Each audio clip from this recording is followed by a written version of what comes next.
called him a heretic, a Dominican friar who spoke of truths the church was not ready to hear. In the 14th century, when the church ruled over both body and soul, a Dominican friar began to speak words that would shake its foundations. His name was Meister Eckhart, a theologian, philosopher, and mystic who dared to say what no one in his position was supposed to say, that God is not above you, but within you. At that time, the church claimed to be the only bridge between humanity and the divine. Every prayer, every confession, every step toward salvation was supposed to pass through them. They claimed to own the way to God, that salvation depended on obedience, confession, and faith in something outside yourself. Yet Eckhart spoke of something entirely different, a truth that threatens every power structure built on spiritual dependence. He spoke of a direct connection between the soul and its source. He said that in the deepest part of you, there is something uncreated, something that was never born and can never die. And that is where God lives. These were dangerous words, because if every soul carries the same divine ground, the hierarchy collapses. No priest, no doctrine, no ritual could claim ownership of God anymore. So they accused him of heresy. They said his words were too bold, too shocking, too direct. They accused him of preaching that the human soul and God are one, that within us lies the divine spark, the innermost core of the soul, where God is not just found, but born. But his words couldn't be silenced, because what he said didn't come from dogma. It came from direct knowing. He stood before the Inquisition, calm, unwavering, and said, "If I am in error, may God forgive me, but I cannot deny what I know." Even after his death, they tried to silence him. They condemned his teachings, erased parts of his sermons, twisted his words. But truth has a strange way of surviving. It hides in silence until someone is ready to hear it again. You came here because some part of you remembers that truth, that the divine was never meant to be distant or controlled, that what they called heresy was in reality a message about your own soul. So what did Meister Eckhart really know about God, about the soul, and about the secret of prayer that the church tried to bury?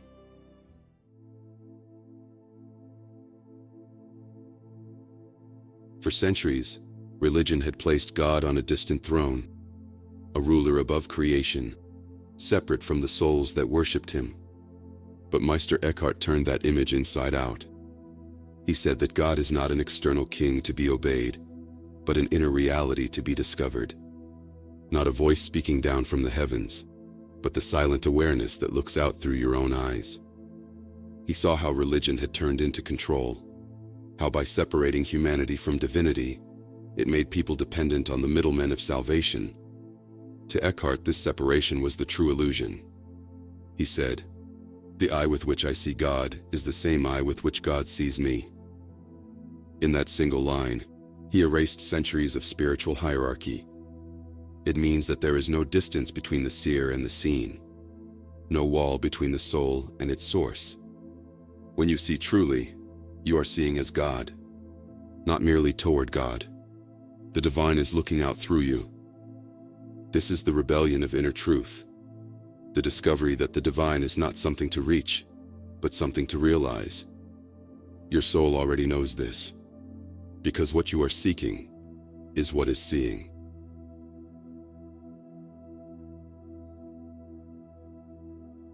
Meister Eckhart spoke of something hidden deep inside the soul, a place untouched by time, untouched by creation itself, hidden beneath layers of thought, fear, and desire. To find it, you don't need temples or rituals, you need stillness. He called it the divine spark. There is something in the soul, he said, which is uncreated and uncreatable. It is not separate from God. It is God, expressing itself through your human form. To him, it was the deepest truth of being, that within you lies the same essence that exists in God. He called it the ground of the soul, and said it mirrors the ground of God. They are not two things, They are one and the same ground seen from two sides, the human and the divine. In that depth, there is no separation. The part of you that was never born and will never die, that is where God lives. The Gnostics called it the divine spark, a fragment of pure light trapped in matter. In the East, the Upanishads called it Atman, the inner self that is one with Brahman. In Buddhism, it is Buddha nature, the luminous mind that was never defiled. Different names, one truth. Eckhart's genius was that he spoke this eternal truth from within Christianity, and for that, they called him a heretic. He reminded us that salvation was never about becoming something, but about remembering what you already are. Your soul didn't come to worship God from afar. It came to awaken as the place where God becomes conscious. You didn't come here to reach God. You came to realize that you already are the expression through which God experiences itself. For Meister Eckhart, creation was not something that happened once. It is happening now, in every soul that becomes still enough to let it unfold. He called it the birth of God in the soul. He taught that just as the Son, the divine Logos, is eternally born from the Father within the mystery of God, this same birth takes place within the human soul that is ready. For him, it was the divine becoming conscious within you. He said, God is born in the soul in the same way he is born in eternity. The same divine process that gives rise to the universe takes place within the silent depths of your being. When the noise of the mind falls quiet, when the self no longer clings to its own story, something begins to stir in that quiet space. It is not something you create or make happen. It is something you allow. This birth is not a single event in time, but a continuous, timeless unfolding. It happens whenever the soul becomes completely still and receptive, free from personal will and self-centered thought. Only then does the divine find room to be born, when the soul no longer acts on its own, but becomes a clear space through which the divine expresses itself. Eckhart often spoke of Gelassenheit, a word that means release, surrender, and inner letting go.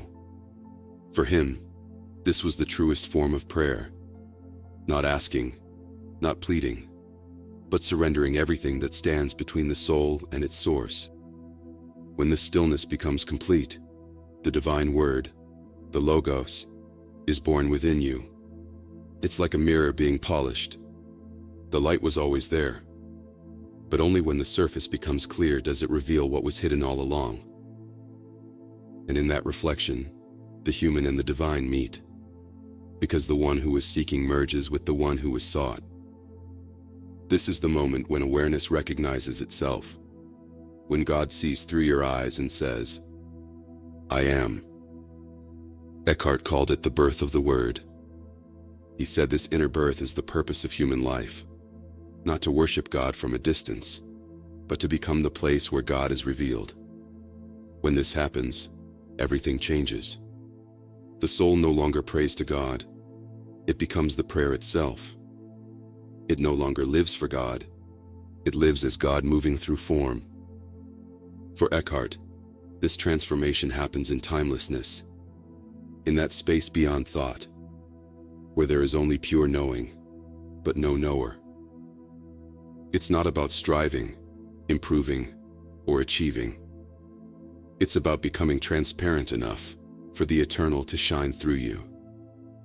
That is the birth of God in the soul, the moment when consciousness realizes itself as divine, and the eternal word speaks again, this time through you.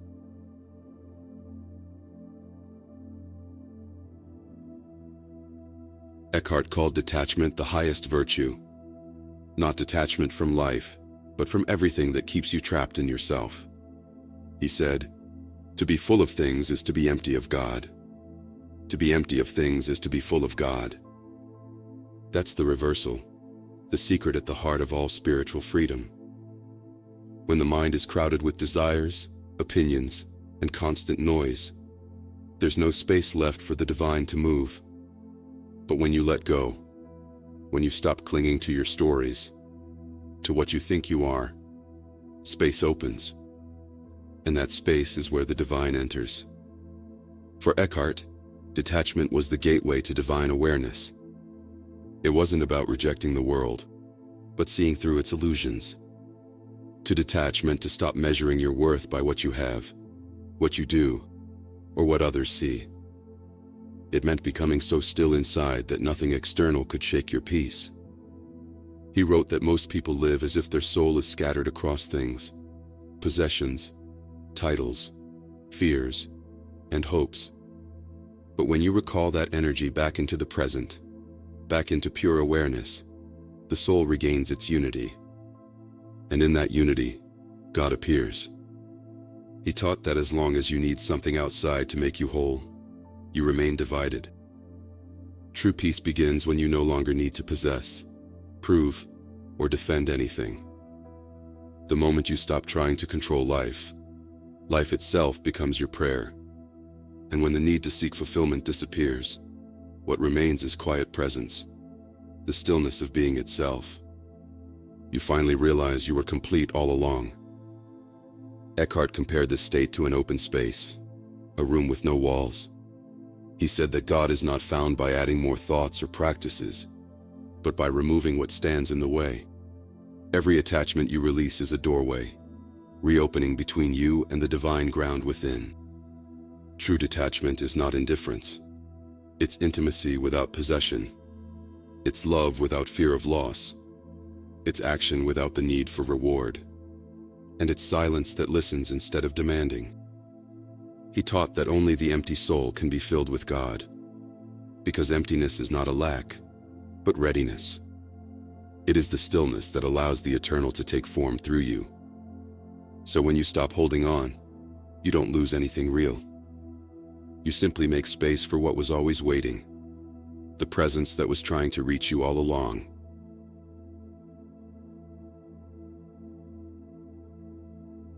For centuries, the Church taught that prayer was an act of pleading, a request sent upward to an invisible ruler somewhere beyond the sky. People were told that to be heard, they must kneel, confess, and ask for mercy from a distant God. But Meister Eckhart saw prayer in a completely different way. He said, "The most powerful prayer, one well-nigh omnipotent, and the worthiest work of all, is the outcome of a quiet mind." For him, true prayer wasn't about words. It was about silence. It wasn't about asking. It was about becoming still enough for the divine to speak through you. In Eckhart's understanding, real prayer happens when the one who prays and the one who is prayed to are no longer two. When your mind becomes silent, the separation dissolves. You don't pray to God. You pray as God expressing itself through consciousness. And that's when the code activates, the inner language of creation that has nothing to do with words. In that silence, prayer becomes resonance, a frequency that aligns your soul with the divine field that already surrounds and sustains everything. Eckhart would say that every thought born of stillness is a form of prayer, and every act done from that stillness is a continuation of it. But this understanding was dangerous, because it made the soul sovereign. It meant you no longer needed an institution to speak on your behalf. You didn't need intermediaries, rituals, or permission to commune with God. That's why mystical forms of prayer, silent, inward, direct, were often suppressed, mistranslated, or replaced with obedience-based devotion. To keep humanity dependent, prayer had to be redefined as asking, not realizing. Eckhart's message was simple but revolutionary. Prayer is not communication with God. It is communion as God. It's the moment when awareness listens to itself, when the word is born again in silence. He taught that the direction of prayer determines its power. If your prayer comes from fear, it returns to fear. But if it rises from silence, it returns as creation. Because in the end, true prayer doesn't change God. It changes the one who remembers they were never separate from God at all.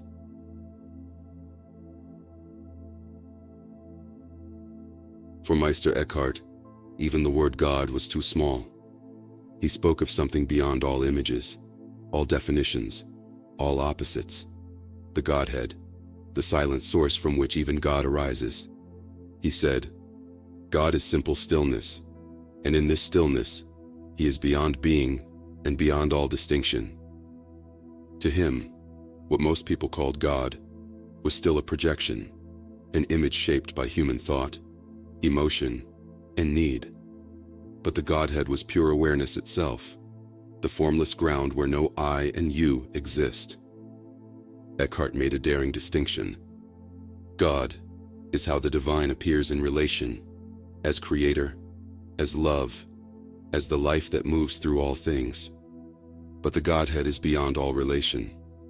It cannot be imagined, worshipped, or described, because it is what is before thought begins. It is the silence beneath every sound, the stillness from which every motion arises. He said that when the soul becomes utterly quiet, when even the idea of God dissolves, something deeper awakens. Not the personal God we pray to, but the impersonal reality that breathes through all beings. In that moment, there is no seeker and no sought, only pure existence aware of itself. To the Church, this was dangerous, because a person who discovers the Godhead within has no master. They no longer fear judgment or depend on authority to reach the divine. They realize that the source of all creation is the same essence looking out through their own eyes.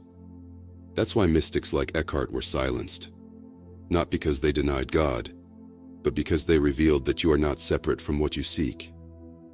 The Godhead of Eckhart mirrors the Gnostic unknown Father, the unnameable depth beyond all emanations. It echoes the Brahman without attributes, Nirguna Brahman, and it parallels the Zen insight of Mu, the no mind that transcends every concept of existence and non-existence. Eckhart was among the first Christian mystics to say that God is beyond being itself, an idea that places him close to the heart of non-dual understanding. He invited humanity to pass beyond images, beyond names, beyond even the word God, into that silent stillness where everything arises and returns. There, the journey ends and begins again, because when you reach the place beyond God, you find that what remains is what has always been, the quiet awareness that never began and will never end.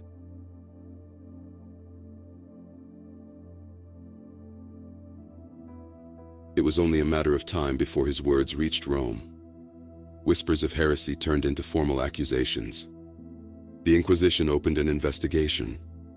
They claimed Meister Eckhart's teachings blurred the line between creator and creation, that his sermons made God too close, too human, too free. He stood before them, calm and unshaken, and said, "I may err, but I am not a heretic, for the first has to do with the mind, and the second with the will." He died before the verdict was delivered, but after his death, the Church condemned many of his teachings as heretical. They thought they were erasing a danger, but what they were really trying to bury was a revelation, the simple, unstoppable knowing that divinity cannot be owned, only lived. Because Eckhart's God didn't belong to cathedrals or rituals. His God was the breath between thoughts, the stillness behind every motion, the life that moves through all things. He said, "Whoever seeks God in a particular way gets the way and loses God. Why do you go looking for God elsewhere? Seek him in yourself, and you will find him." That was the real heresy. The idea that God was not something to be reached, but something already present, waiting to be recognized. While the Church built walls around mystery, Eckhart opened doors inside the human heart. He spoke of a truth that could not be mediated, a direct experience of the divine that needed no permission. His path was never about rejection of life, but transformation within it. Through silence and stillness, he said, the soul becomes a space where God can be born anew.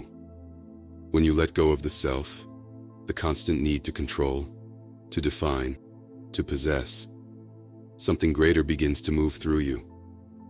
For Eckhart, Every moment of ordinary life was sacred ground. He once said, "Some people want to see God with their eyes as they see a cow, but that cannot be." To him, the divine was not a vision to chase, but the awareness through which seeing itself happens. When you read Eckhart today, you realize his trial was never about theology. It was about control. Because his words threatened the one illusion every power structure depends on: the idea that you are separate from the divine. They burned manuscripts, erased sermons, and yet his words slipped through time like whispers between centuries. Copied by hand, hidden in libraries, rediscovered by those whose silence matched his. Centuries later, his thought would resurface. In the writings of mystics like John of the Cross and Teresa of Avila, in the philosophy of Heidegger, in the psychology of Carl Jung, and even in modern teachings on consciousness, presence, and self-realization. His voice echoes wherever someone turns inward and finds more than thought, finds awareness itself. Eckhart said, "The ground of the soul and the ground of God are one and the same." That's the forbidden truth and the beginning of freedom. You came here because your soul remembers that truth. It remembers that what is divine never needed permission to exist. It only needed your attention. No matter how many times truth is suppressed, it always finds a new voice, a new century, a new listener. Because silence cannot be destroyed. It waits patiently for someone ready to hear, and maybe that someone is you. I hope this helps you recognize that same quiet awareness within, the one that has always been watching, waiting, remembering. Thank you for listening.